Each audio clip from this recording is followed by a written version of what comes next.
All right. WHGE 95.3 FM coming up. Open eye.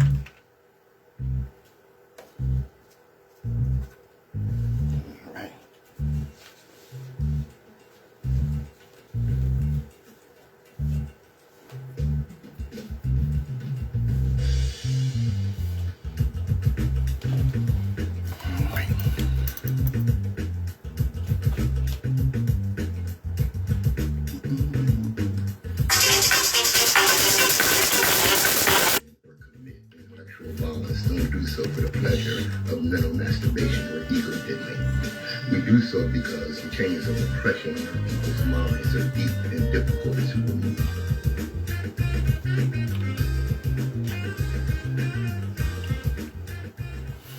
Good morning, my children of the sun. Welcome to the Open Eye on WHGE 95.3 FM. I'm your host, third eye optometrist, Patrice Gibbs, ready to get your eye open. Yes, indeed. As we always start, every generation has its purpose. Ours is to reveal the truth and reverse the brainwashing. And we do that right here on WHGE 95.3 FM. Let me get my disclaimer out the way and a little announcement for you. All right, let's do that.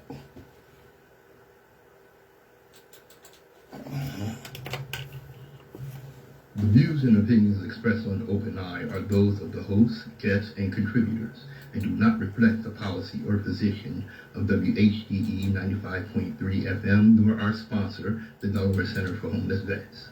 Any content provided by Open Eye's hosts, guests, or contributors are theirs and are not intended to malign any religion, ethnic group, company, or individual. All right. All right.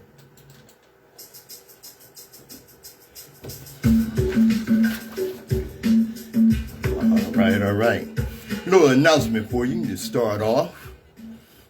Okay, WHGE is presenting the Clifford Brown 95th birthday tribute. That'll be on Thursday, October the 30th. It will be at the old Howard High School, his alma mater. Okay. Doors open at 5:30. And it's the Clifford Brown 95th birthday party. Like I said, there will be a screening of excerpts from Brownie Speaks, the documentary. There will be a panel discussion and a performance by the Clifford Brown All-Star Quintet. You don't want to miss that. October 30th, celebrating Wilmington's favorite son, Clifford Brown. That's coming up. All right. Let's get moving with the Open Eye, y'all. All right. Okay. I know you may have heard me speak on this before, right, but we learn by repetition. Have you ever said, if I could show you what I see? It's not arrogance, it's revelation. It's that tension between knowing and being unable to translate that knowing in the words the unseen can understand. It's the cry of one who stands on higher ground watching the floodwaters rise, trying to warn those who still dance in the valley. Sometimes it's born of frustration when truth feels too heavy to carry alone. Sometimes it's born of excitement when the vision is so magnificent you ache to share it. And sometimes it's born of deep concern when what you see is a shadow others mistake for light. When you've been chosen, when you've been blessed with the ability to hear the ancestors whisper through the veil, your perception changes. You begin to see not just the world before your eyes, but the forces shaping it, the lessons repeating it, the future unfolding quietly beneath the noise. They show you the view from the bridge between the seen and the unseen, between what is and what is yet to come, between the living and those who guide the living. From that sacred vantage point, patterns emerge. Warnings are spoken in the rustle of leaves. Promises are revealed in dreams. And your task becomes not just to see, but to translate what you've seen for those still walking in fog. And sometimes all you can say is, if I could only show you what I see. Because words alone cannot capture the weight, the wonder, or the warning of ancestral sight. Only experience can.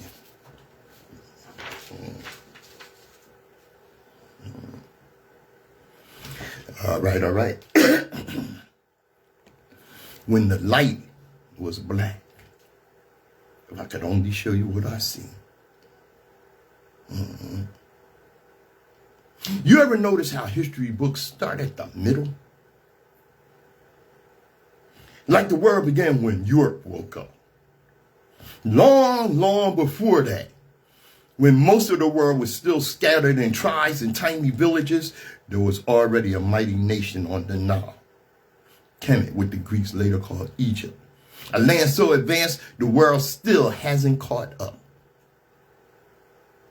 The great priest and historian Manetho counted them 561 kings, 30 dynasties, over 5,000 years of African rule, 5,000 years of organized government, science, architecture, and law. Before there was Greece, before there was Rome, before the so-called Western world even had a name.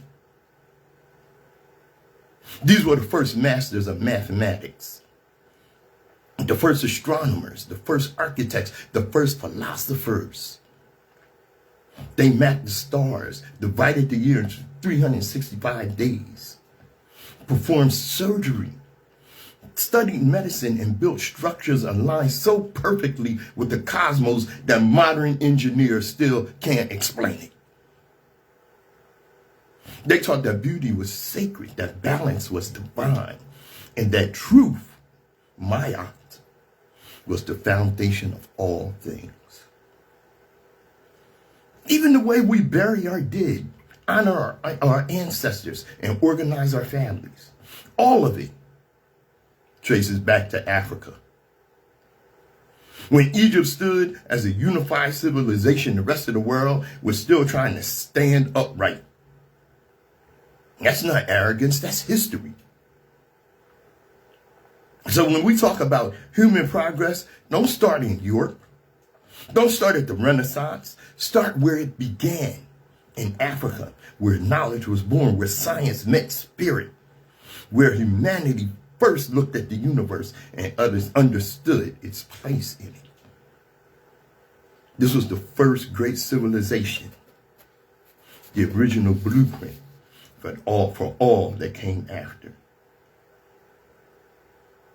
At that beginning, at the dawn of brilliance, the light was black.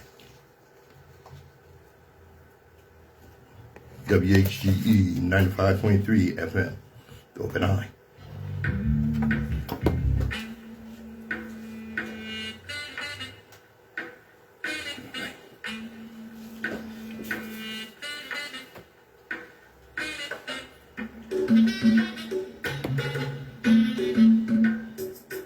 All right. And why we're in Africa? All right. Let's give us some more truths. Brother Baldwin, I see you there. All right. When Alexander came in Africa, he didn't come seeking wisdom. He came to take it. History loves to tell us that Alexander the Great burned the Library of Alexandria. But that's one of the greatest lies ever told. He didn't burn it, he robbed it. Brother Jafar. Instead of destroying those scrolls, Alexander sent them home to Greece, straight into the hands of his teacher, Aristotle. And Aristotle didn't just translate them, he rewrote them. He put his name on knowledge that had been cultivated for thousands of years by African priests, scholars, scientists, and philosophers. The original thinkers are Kemet, Nubia, and Kush. So much of what the Western world calls Greek philosophy was born on African soil. The logic, the mathematics, the metaphysics, the ethics, these weren't European inventions. They were the genius of black civilization, copied, claimed, and rebranded as Western thought. You see, what they call the Greek miracle wasn't a miracle at all. It was cultural theft. It was looking at the temples, the seizure of scrolls. It was the looting of the temples, the seizure of scrolls, and the silencing of a civilization whose wisdom lit the world long before Europe even had a name. So when the textbooks praise Aristotle, Plato, Pythagoras, remember who they are really studying. They were studying Africa. They were studying us. The true library wasn't burned, it was buried beneath lies. And our job is to dig it back up. It's Dove and I reminding you, history is not just what they tell you, it's what they hide from you. Yeah. It's what they hide from you. They want you to shut up about it. Especially when we go into our history here. First of all, they want us to think our history started in chains. Second of all, it was a million years ago, that it was less than 150 years. A lot of people are unaware, dangerously unaware, that slavery in this country was less than 150 years ago. That's no more than 3 generations. Think about that. Your great-grandmother's grandmother could have been born in chains. This is not ancient history. It's living memory embedded in our bloodline and our bones. The transatlantic slave trade began in the 1400s and lasted over 4 centuries. 400 years of dehumanization, social engineering, brainwashing, and state-sanctioned terror. For 400 years, black people were systematically stripped of language, culture, family, identity, and land, all to build the wealth and power that still benefits others today. Then in 1865, slavery was made illegal on paper. But no healing came. There was no therapy, no restitution. Excuse me. No structured path toward rebuilding what was destroyed. The people who had been enslaved were simply told to get over it. As if centuries of psychological and cultural trauma could be erased by a signature on a piece of paper. And before the wounds of slavery could even begin to close, the Jim Crow era reopened them all over again. Lynchings, voter suppression, segregation, redlining, mass incarceration, all of it new forms of the same old disease. That pain, that survival instinct, that mistrust of systems built against us, it didn't just vanish. It passed down through generations like an unwanted inheritance. A generational echo of trauma we were never allowed to treat. So when people ask why black communities still carry scars, the answer is clear. Because we were never allowed to heal. The chains were taken off our wrists, but never off our minds or our environment. Every generation since 1865 has been fighting to undo 400 years of deliberate psychological warfare, and that kind of damage doesn't reverse itself in a century and a half. We were told, move on, while still being attacked, still being excluded, still being targeted. We were never given the time, space, or justice to truly reinvent ourselves as a people in peace. So no, I refuse to ignore and downplay what my ancestors endured. Their suffering was not in vain, and their story is not just history. It's the reason we're still fighting for equality, justice, and self-determination today. Stop letting others dictate how you should feel about your history. Own it. Study it. Teach it. Because the truth about our past is the key to understanding our condition today. Economically, socially, and mentally. All right. Hey, Donna, I see you. See, here's the thing. Black people are taught white supremacy from birth. Not just through words, but through the very air of American culture. It's in the textbooks that call slave owners visionaries. It's in the monuments that tower over our cities. It's in the currency that bears the faces of men who bought, sold, and brutalized human beings. We are conditioned, consciously and subliminally, to believe that the founding fathers were brilliant architects of freedom, noble men of principle, godlike intellects who built a nation on liberty and justice. We were told to celebrate them, to revere them, to treat their birthdays and presidencies as sacred moments in history. But let's tell the truth. These men were not saviors. They were monsters wearing powdered wigs. They wrote about liberty while writing laws to protect slavery. They talked about freedom while signing ledgers for the purchase of black bodies. They spoke of inalienable rights while branding, breeding, and breaking human beings for profit. Their so-called revolution was never about justice. It was about control, land, and wealth. Don't get it mixed.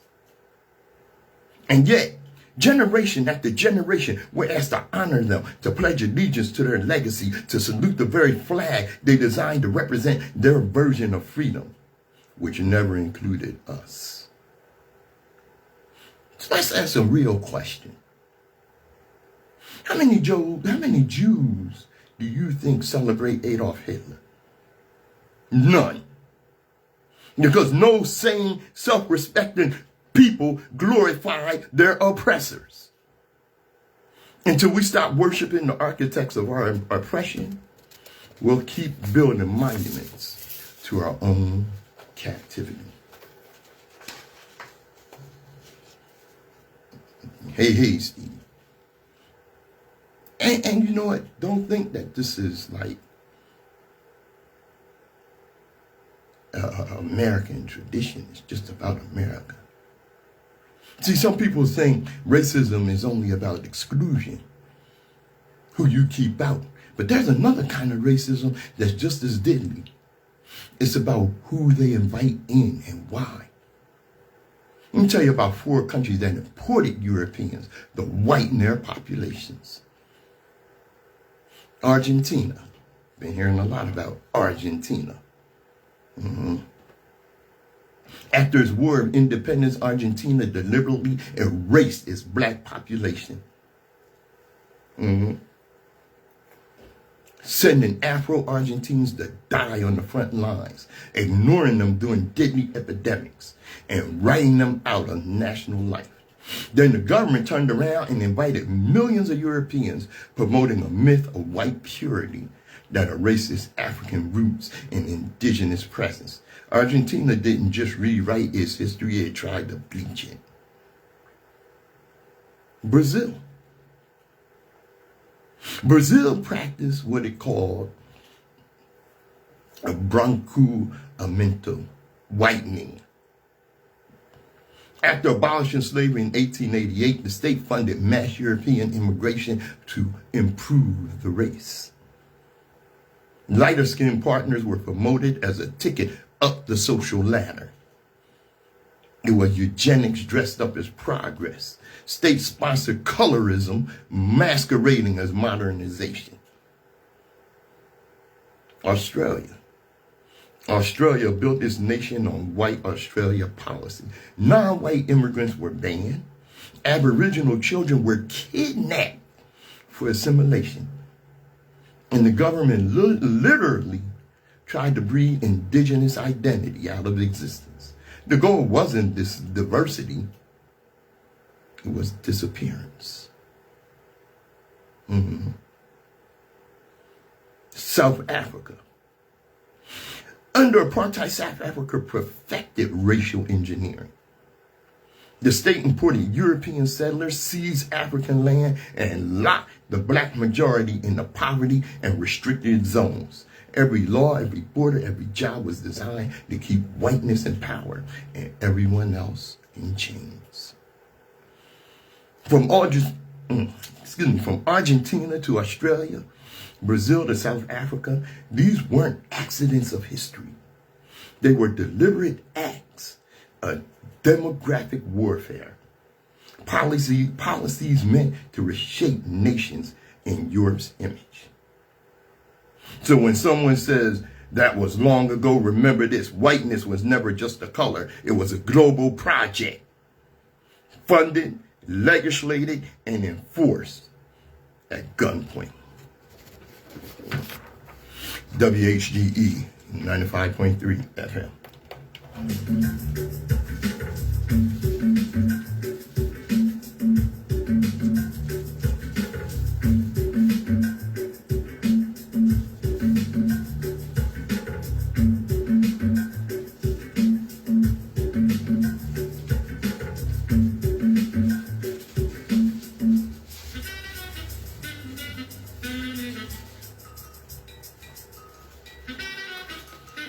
All right.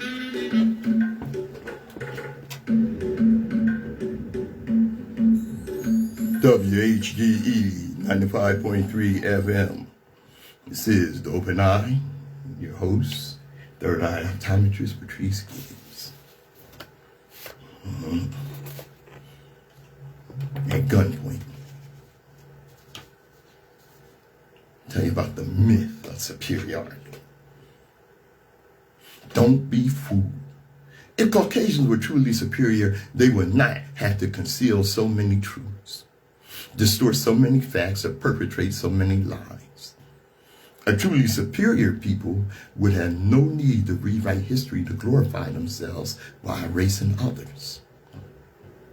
They would not have to suppress languages, destroy cultures, or manipulate education systems to implant myths of their own greatness. See, superiority does not depend on propaganda. It doesn't require deception, censorship, or violence to survive. Yet the system of white supremacy, founded on colonization, enslavement, and historical theft, depends on all three. It's not an expression of inherent greatness, but a desperate performance of power, constantly reinforced by illusion. Every stolen artifact, every rewritten textbook, every falsified record is a confession of fear. Fear that the truth, African truth, indigenous truth, global truth, will expose the foundation of the lie. Because if they were truly superior, the truth would not threaten them, it would validate them. The reality is this: what we call white supremacy is not superiority at all. It is insecurity institutionalized. It is the fear of equality disguised as dominance. And history's greatest irony is that those who declare others inferior has spent centuries proving they cannot stand on equal ground without deceit.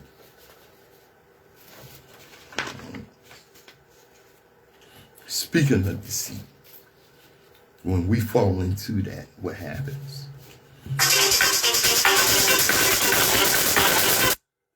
I'm on the air, y'all. Okay, stop calling me. All right. The open-eye listeners know that I always declare Edward R. Murrow as one of my journalistic heroes. Man, people heard me say, not Max Robinson. Why would you be so hard on Max Robinson? Max Robinson was the first first black network news anchor in America, a pioneer. And let's revisit that, Max Robinson, because he was a man caught in a crooked mirror. Peace, Darday, I see you, brother. Robinson once said that white media was a crooked mirror. And he admitted that one of the hardest parts of his job was reading negative stories about the black community. Stories he knew weren't true. Now that's a confession worth pausing on. Because if you knew the stories were lies and you still read them, what does that make you? And let's be real. Robinson wasn't powerless. He had the platform, the visibility, the credibility. But instead of standing up to the lie, he kept reading it. Night after night, because speaking truth might have cost him his seat in that white-dominated newsroom. And that's the problem. Too often we mistake access for achievement. We celebrate being the first in the room, even when that room was built to silence us. If Edward R. Murrow could risk his career to call out McCarthy's witch hunts, if he could say, we must not confuse dissent with disloyalty in a time of fear, then Max Robinson, sitting in front of millions, could have used that same courage to call out the war being waged against his own people through lies and distortion. Murrow stood up because the truth was non-negotiable. Robinson, for all his brilliance, chose the paycheck over principle.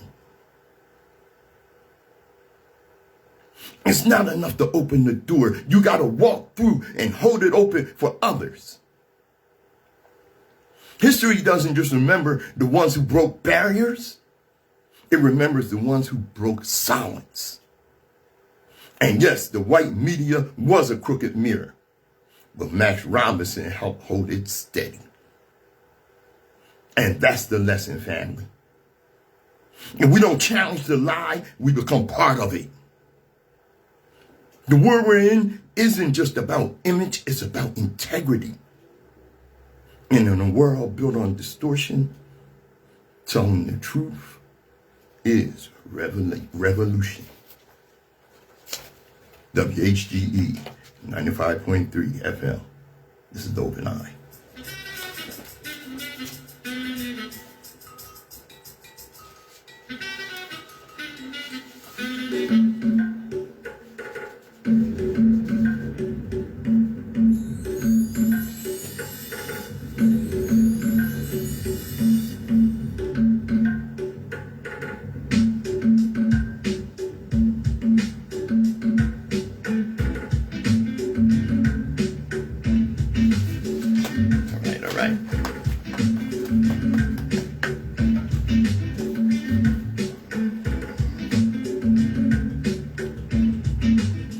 WHGE 95.3 FM.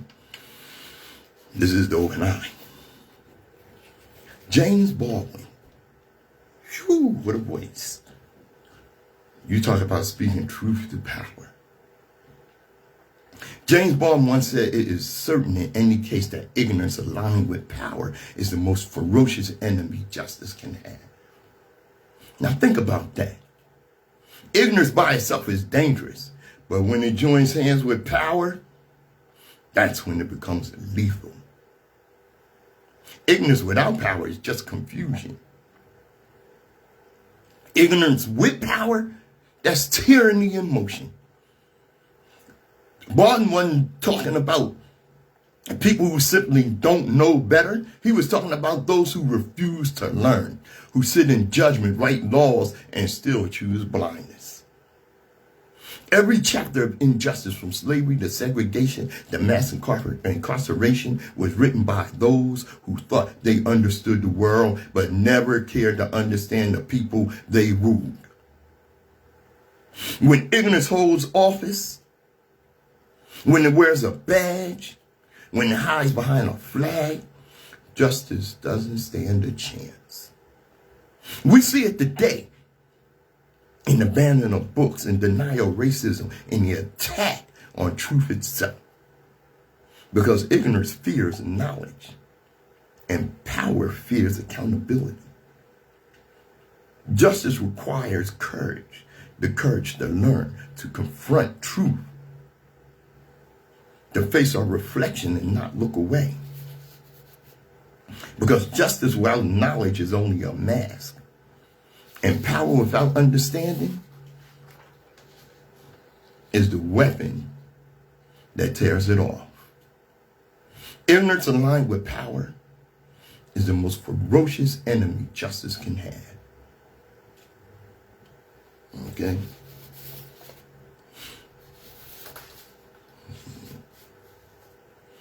You listen to the open eye, where truth cuts through illusion and clarity is our weapon. Never argue with an idiot. Heard me say that before. It's like playing chess with a pigeon. No matter how strategic you are, they'll knock over all the pieces, crap all over the board, and then strut around like they won. Now think about that for a second. So why would you argue with a white supremacist? Why? Why would you try to intellectualize your struggle with the very people who created it? You can't reason with someone whose entire existence depends on denying your humanity. You can't debate with someone who's invested in your pain. It's like trying to teach empathy to a brick wall. It won't listen, but it'll gladly stand in your way. It's foolish to let your oppressor tell you to forget the oppression they inflicted. They always want your silence more than your truth. They always want your amnesia more than your memory. But memory is power. Truth is resistance, and dignity, real dignity, means refusing to debate your right to exist. So stop trying to win arguments with people who refuse to see your humanity. Stop explaining your pain to those who profit from it. Walk away from nonsense. Stand firm in your truth. Because when you know who you are, you don't need validation from those who built their world on your suffering. Never argue with a pigeon on a chessboard. Just build your own table and make sure they know they're not invited to play. This is the Open Eye. I'm Patrice Gibbs. The truth has no filter.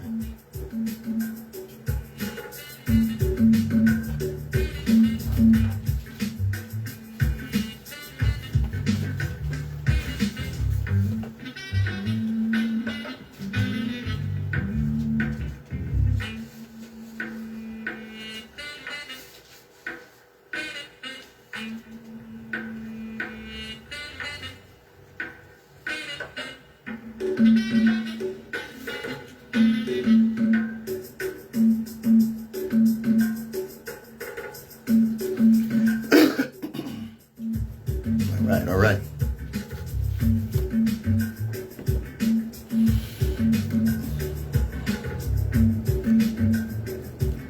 Lori Daniels Favors. All right.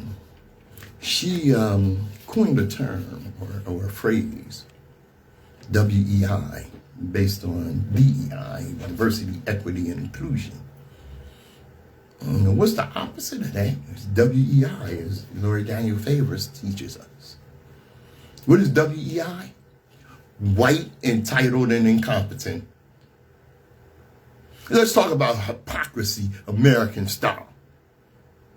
A former Fox News host who paid a settlement to dodge a sexual assault case is now Secretary of Defense. A former WWE executive. You know what WWE, the wrestling crap. Accused of covering up sexual abuse of minors, runs the Department of Education. A recovering heroin addict, we think he is, accused of sexually assaulting a babysitter, is the Department of Health and Human Services. And a 34-time convicted felon, an adjudicated rapist, accused by over 24 women, sits in the Oval Office. Let that sink in. These aren't bad apples. This is the orchid. When unqualified, morally bankrupt white people occupy the highest seats in the land, from the Pentagon to the presidency, y'all need to shut up about diversity, equity, and inclusion. Because what we're witnessing isn't meritocracy, it's mediocrity dressed in whiteness. As attorney and activist, Lori Daniel Favors says, white, entitled, and incompetent. It's not a glitch in the system. It is the system.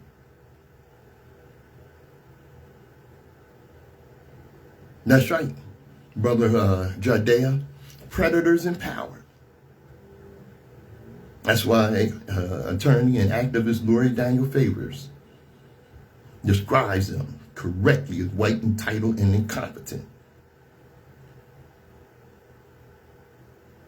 See, it's how the same society that criminalizes black excellence continues to reward white failure. A black man with a criminal record can't get a job at McDonald's, but a white felon can run the free world. A black woman needs twice the degree and 3 times the credential just to get in the door, while a white man with a record longer than a CVS receipt gets sworn into office. So when they talk about law and order, remember who the laws serve and who they cage. When they call us unqualified, remember who's sitting in the seats of power and who had to build the building just to be deny entry. This is not about individual corruption. It's about the rot of white entitlement. The arrogance of a system that promotes the unfit while punishing the righteous. Hey, Rhonda. America doesn't suffer from a lack of intelligence. It suffers from an addiction to whiteness, a loyalty to incompetence, as long as it comes in the right shade. So the next time they attack DEI, just say it plain. We don't have a diversity, equity, inclusion problem. We have a WEI problem. White, entitled, and incompetent. This is open eye. Keep your eyes open because they're banking on your blindness. WHGE 95.3 FM.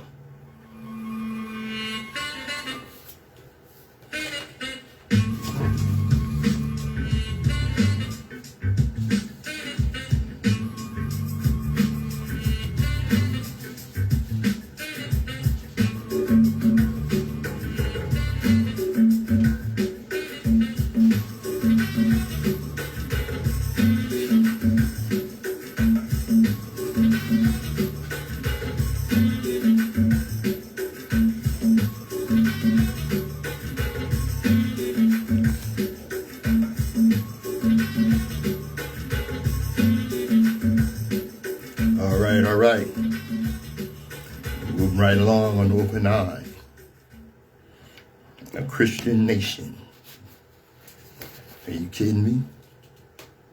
How many times I gotta tell you, cut the crap. Stop pretending. Racism is America's true religion, not democracy, not freedom, not equality. Those are just hymns sung to mask the real doctrine. The United States was founded on the dehumanization of people of color, baptized in blood and consecrated in hypocrisy.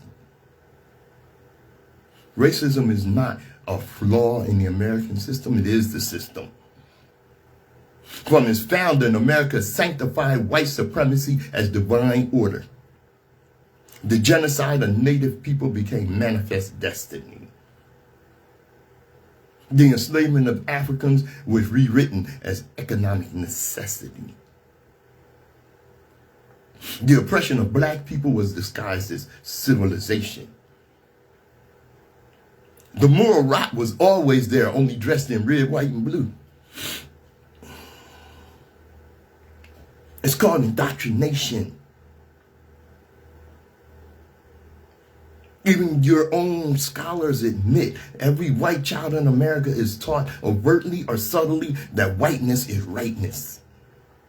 Through the school system, through the media, through the pulpit, through Hollywood, they are conditioned to see blackness as danger, dysfunction, and death. That's not ignorance. That's training. And this indoctrination is so complete that even the so-called good white people, the ones who think they're allies, are still beneficiaries of a system designed to protect their comfort at the cost of black life. It's not a coincidence, it's a curriculum. How many times I told you this? When J. Edgar Hoover, head of the FBI, top cop in the nation, was asked what was the greatest threat to America, he didn't say organized crime. He didn't say drugs, poverty, or war. He said the unification of black people. Let that sink in. The most powerful law enforcement officer in America believed that black unity, not crime, not corruption, was the danger. If you don't understand global white supremacy, everything else will confuse you. Think it's still legal.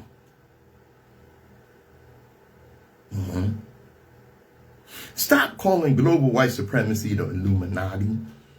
I get so sick of that. Stop romanticizing it like it's some secret, untouchable cult operating in the shadows. It's not mystical, it's methodical. Global white supremacy is the organized domination of the planet by men who stole, raped, and murdered their way to power. Then build systems to maintain it. They wrote history to glorify their crimes and called it progress. They renamed theft discovery. They renamed genocide civilization. They are not gods. They are not invincible. They're men diseased with greed, power, and delusion who can and must be defeated before they destroy the earth entirely. The urgency isn't theoretical anymore, it's existential. White supremacy is more than politics or economics, it's cosmology. It's a worldview where whiteness is the center of the universe and everything else orbits beneath it. White academia, white theology, white art, white media, all reinforce this narrative that whiteness equals purity, intelligence, and divine authority. It is, at its core, a delusion of grandeur, a God complex made into cultural identity. And when you challenge that delusion, when you strip away the illusion of superiority, white people experience what psychologists call cognitive dissonance. The brain interprets that as pain. That's why white tears exist. The emotional breakdown that happens when reality contradicts their self-image. They cannot fathom not being adored, obeyed, or ordained. So stop whispering about equality in a nation that worships inequality. Stop pretending that racism is an accident when it is America's design. Every institution, from education to law enforcement, from housing to healthcare, was built to protect whiteness. That's not reformable. That's foundational. The problem isn't that America has strayed from its ideals. The problem is that America never had any. Until we name white supremacy for what it is, a pathological religion, a collective psychosis, a weaponized myth, this country will continue to disguise its sickness as salvation. God bless America? No. God help America to face the truth.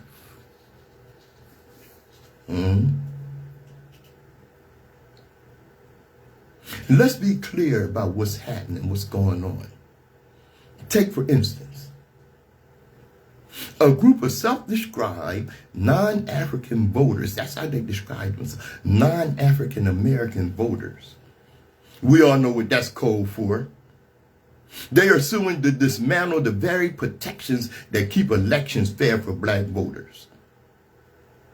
They're claiming that the Voting Rights Act, the cornerstone of modern democracy, somehow discriminates against them. This lawsuit argues that maps drawn to correct centuries of racial exclusion are in fact unfair to white voters. That's not just irony. That's historical amnesia wrapped in privilege. The same demographic that benefited from voter suppression for generations is now weaponizing the language of equality to keep power in their hands. But this case isn't just about one state. It's about whether the United States will continue to confront racial discrimination intentionally or retreat into a fantasy that racism is no longer existent. Because at the heart of this case is a question. Can the government act deliberately to ensure fairness for those it has historically oppressed? Kareem Creighton of the Brennan Center for Justice said it plainly. Section 2 has had a major impact, definitely in the South, but really nationwide, on improving political representation opportunities for voters in a lot of different communities of color. He warns that weakening Section 2 would open the door to chaos. And that chaos is exactly what some people want. Confusion, exhaustion, and silence at the ballot box. For decades, Section 2 of the Voting Rights Act has been our shield against racial gerrymandering. From Mississippi to Texas. But Texas, once again, is leading the charge backward. Their recent redistricting, carving out 5 safe Republican seats, wasn't about representation. It's about preserving a regime of incompetence and control. And this case is a direct attack on the principle that America's democracy must account for race in order to overcome racism. The very people who built barriers now cry foul when we build bridges. And make no mistake, if the Supreme Court sides with them, it won't just redraw district lines. It will redraw the moral line between justice and regression. The struggle for fair representation isn't over. It just changed the skies.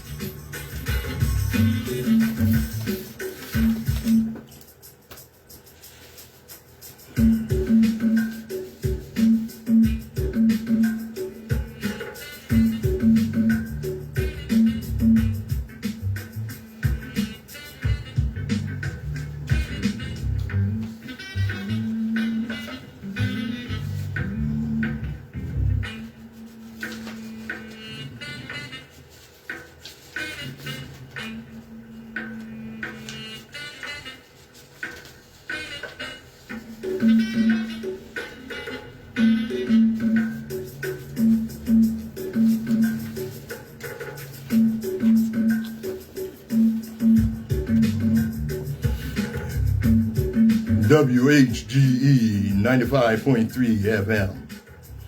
The Open Eye. All right. You know what? Scary ICE attacks on black people should alarm America. Under the Orange disaster regime, renewed immigration crackdown, immigration and customs enforcement agents have increasingly targeted and terrorized black communities. Both immigrants and U.S. citizens. From disappearances to wrongful detentions, these encounters expose a disturbing overlap between racial profiling and immigration enforcement. In Chicago, 19-year-old Warren King was slammed to the ground by ICE agents during a raid gone wrong, despite being a U.S. citizen.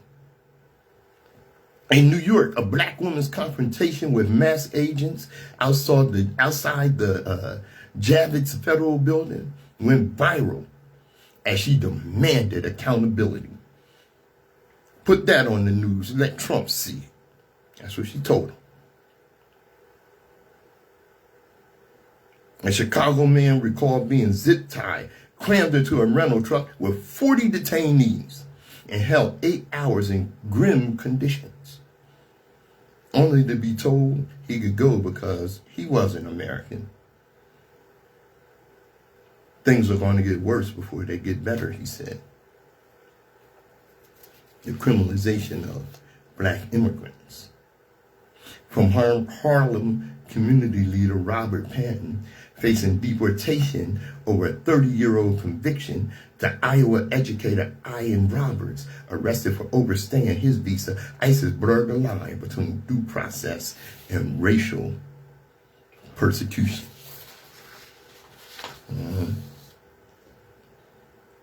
In Washington, D.C.'s southeast neighborhoods, agents flood predominantly black areas under the guise of crime sweeps. Videos show officers surrounding residents, harassing women during traffic stops, and mocking young black boys. These are not isolated incidents. They reveal chilling truth. America's immigration enforcement has become another front in the war on black bodies. What's happening to immigrants today echoes what's long happened to African Americans, criminalized for existing.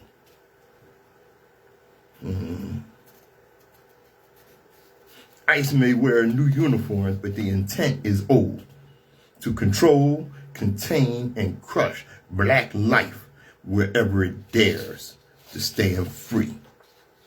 Until this nation confronts that truth, that the police is blackness itself, every cage, every raid, every so-called policy of security will remain what it has always been: a mirror reflecting America's oldest sin, racial oppression disguised as justice. All right. Take my hat off to Dallas, of all places. Because when ICE showed up with $25 million, Dallas police chief told them to take their money and go. It's not happening in Dallas. He told the city's Community Police Oversight Board this week, we don't need that attention. We don't want that smoke. Big ups, Dallas. As deportations rise and fear continues through immigrant communities under the Tangerine regime's administration, this moment matters. In a time when others cash checks to look the other way, one police chief looked his city in the eye and stood up for his people. Dallas said no to ICE money and yes to its residents. All right. WHGE 95.3 FM, the Open Eye.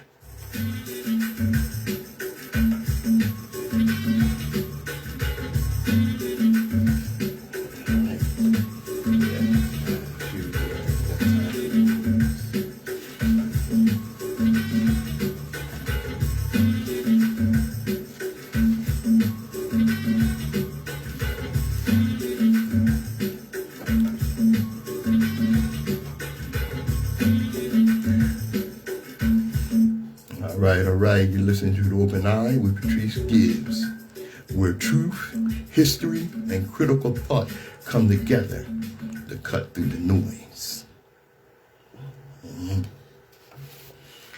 Kristi Noem. Knowing? You know what I'm talking about. That basic Botox bargain bin Becky. That's what Goddess Mia, TikToker, influencer, calls her. She got on the camera claiming they arrested the girlfriend of the founder of Antifa. Hold on, wait a minute. Hold up. The founder of Antifa? Really? All right, let's start with the facts. There is no founder. There is no organization, no headquarters, no dues, no hierarchy. Antifa literally means anti-fascist. Opposition to fascism itself. It's not a club. It's not a secret army. It's a principle. The term traces back to Germany in the 1920s and 30s, where fascism was spreading under Hitler and Mussolini. Anti-fascist action, or anti-fascist action, was a movement of workers, students, and everyday people who risked their lives to stop dictatorship, racism, and genocide. They weren't villains. They were the ones fighting the villains. The people history now calls heroes were resisting tyranny. Fast forward to today, somehow being anti-fascist has become suspicious. That's not coincidence, that's propaganda. Because every authoritarian regime, from Hitler to McCarthy to modern day demagogues, has relied on one tactic: criminalize dissent, twist language, and convince the people that standing up for justice is somehow dangerous. So when Kristi Noem, or any right-wing mouthpiece, starts ranting about Antifa, understand what's really happening. They're using the language of fear to distract from the reality of their own creeping authoritarianism. Now let's go back to that supposed arrest. They claim to have arrested the girlfriend of the founder of a movement that doesn't even have a founder. For what? What are the charges? What's her name? Where's the mugshot? You can't just arrest people for being associated with an ideal you don't like. That's not law enforcement. That's the blueprint for a police state. And the sad truth is, many people will believe it, because a quarter of this country has been trained to accept memes as facts and fear as truth. Critical thinking is going right out the goddamn window, replaced by clickbait culture of ignorance. Here's the bottom line. Antifa isn't a gang. It's not a shadow army. It's a moral stance, a rejection of fascism, racism, and tyranny. If you believe in democracy, equality, and justice, then you are by definition anti-fascist. So when they tell you being anti-fascist makes you a threat, what they're really saying is that being pro-freedom makes you dangerous. And that's exactly how fascism creeps in, dressed up in patriotism, pushed through propaganda, and cheered on by bargain bin politics with bad Botox and worse ideals.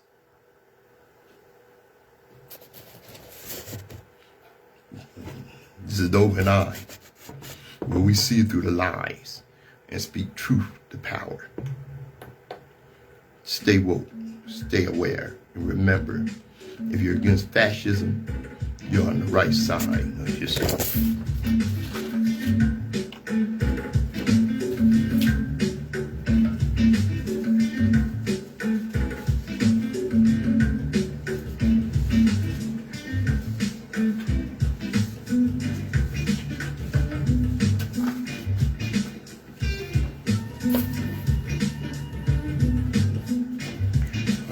right, coming up next on the Open Eye, we're going to peel back the layers of American education, the lessons they choose to teach, and the truths they choose to bury.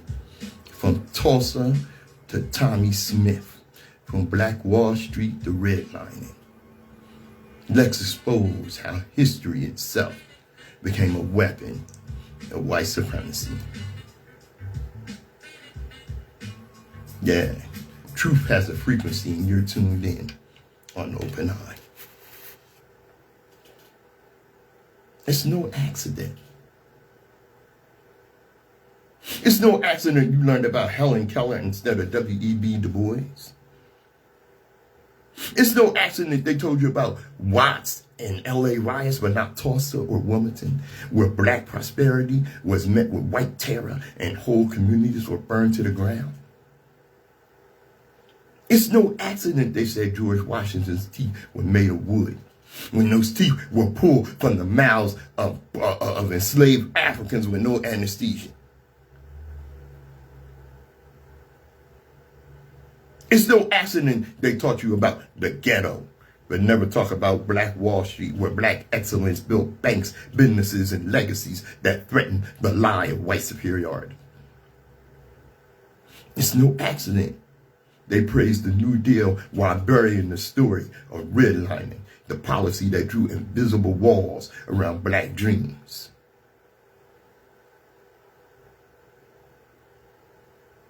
They told you about black crime. But when white men lynched, looted, and legislated injustice, they were never called by their color. It's not education. It's indoctrination. That's not history, it's propaganda. Privilege is the power to have your history rewritten so you never have to face the blood on your hands. Racism lives in those empty pages, in the silence between the lies in the movies, in the classrooms, in the myths. They taught you to worship. You have a choice. Stay comfortable in the illusion, or open your eyes and face the truth that they fought to bury. Because history is not lost, it's hidden.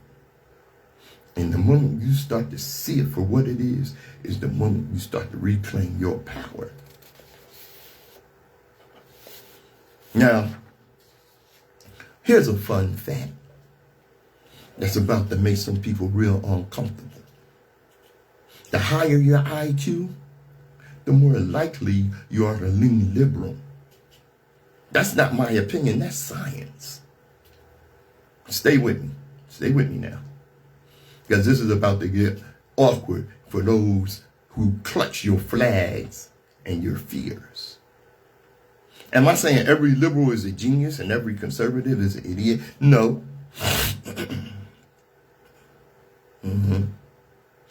But I am saying there's a strong documented correlation between intelligence and progressive thinking. Oh, I got receipts. Oh yeah, I got receipts, baby. A study in Social Psychology Quarterly found that people with higher childhood intelligence scores were more likely to grow up liberal.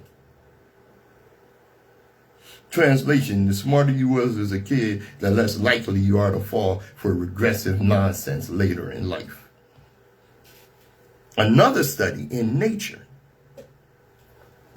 linked higher cognitive ability with greater openness to new experiences. Things conservatives tend to fear, because different sounds like danger to them. Oh, and the neuroscience backs it up. MRI scans show conservatives tend to have a larger amygdala.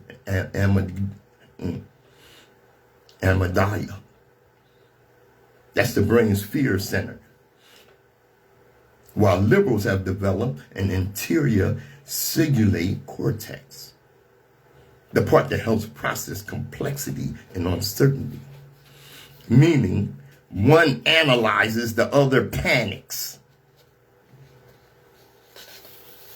That's why one group sees a black man walking down the street and clutches their purse, calls the cops, or reaches for a gun, while the other side asks, Why are you afraid of a man just being?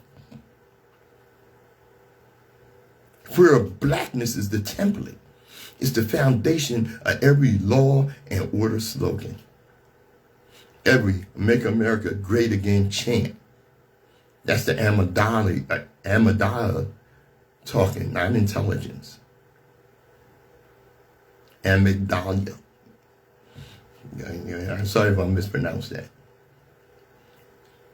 So why does intelligence lean left? Because smarter people question things. They adapt. They think beyond slogans and nostalgia. They recognize that the good old days weren't good for everybody. Conservatives romanticize a past that oppressed others. When seatbelts were optional, women couldn't get credit cards, and doctors prescribed cigarettes for stress. And that's why higher education leans liberal. Not because professors are plotting revolutions, but because learning opens eyes. You study history, science, culture, humanity, and once you know, you can't unknow. It's hard to cheer for policies that sound like they were written by someone who thinks billionaires are victims and black men are the threat. Now, don't get it twisted. Book smarts don't make you wise. You got some folks who can quote Freud, but can't read the room. See, being streetwise means you know how people move. You understand how power hides in plain sight. You recognize the hustle, the trap, the con game behind the rhetoric. And when you mix book smart with street smart, that's when you become dangerous to ignorance. Because you can decode propaganda, see through the sales pitch, and call a bluff. So the next time somebody says, book smart ain't everything, remember, that's usually said by someone who's neither book smart nor streetwise. Because the real ones, you read, you observe, you adapt, and we question everything. And you listen to the open eye, seeing what others refuse to see.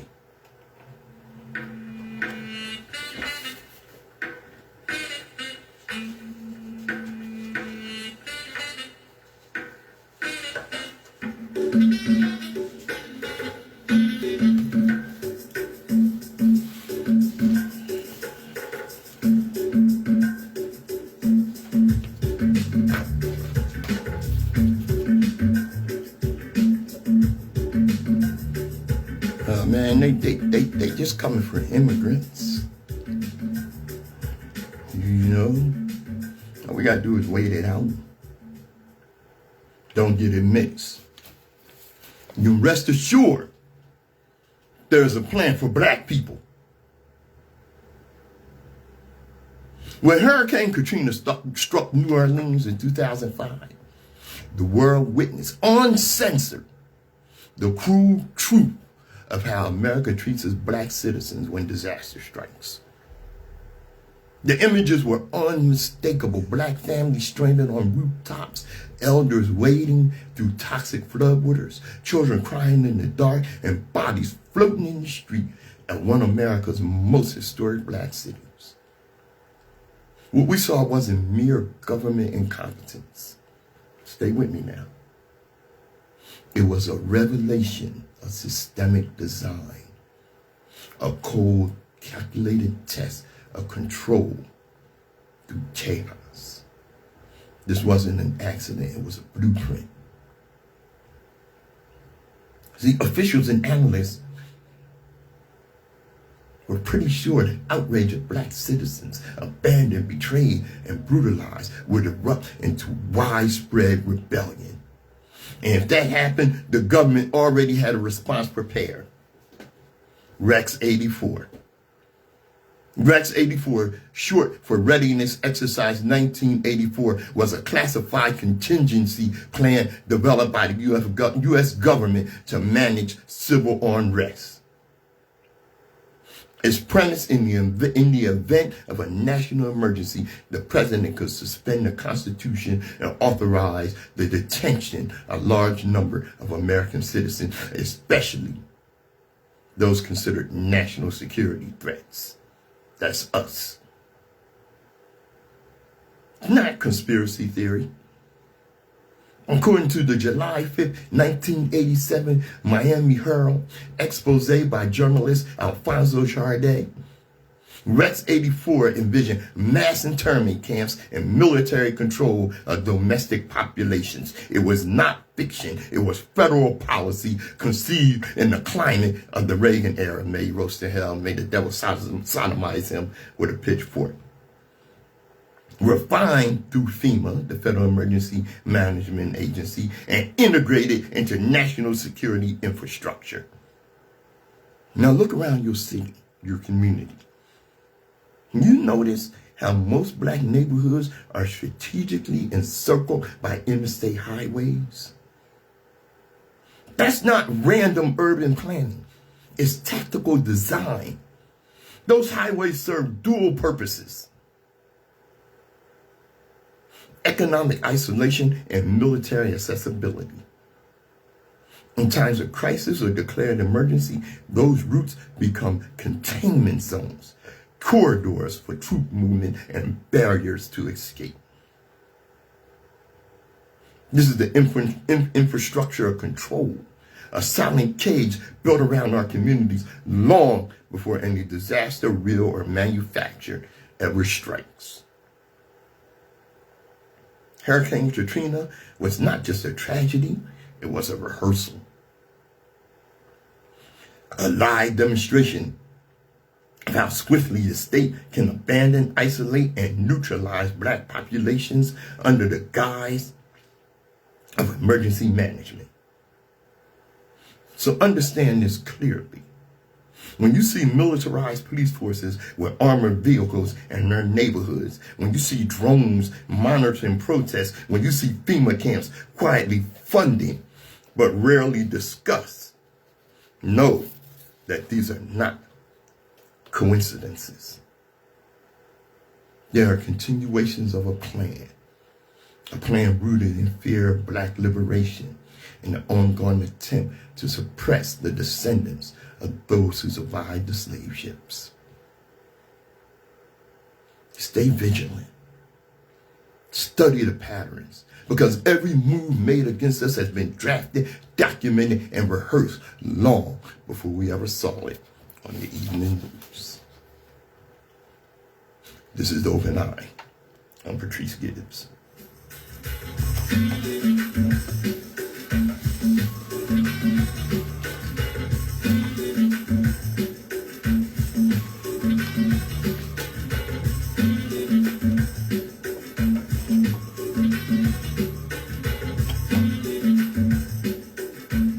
WHGE 95.3 FM, The Open Eye.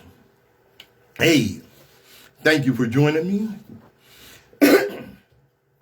And thank a lot of you for some of the great things you've posted that I was able to expand on and bring to the people that are woke, that got their eye open. I hope you learned something before you came here, because I learned something before I started the show.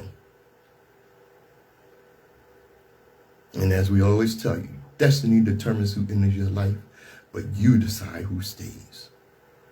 Therefore, value those who value you, and don't treat those as a priority who treat you as an option. I'm Patrice Gibbs. This is The Open Eye on WHGE 95.3 FM. Peace. All right. Thanks for joining us. As heard, good to see everyone on here. Really appreciate you. And as I always tell you, global African supremacy, because the world was a much better place when the black man ruled. I'm Patrice Gibbs. Peace.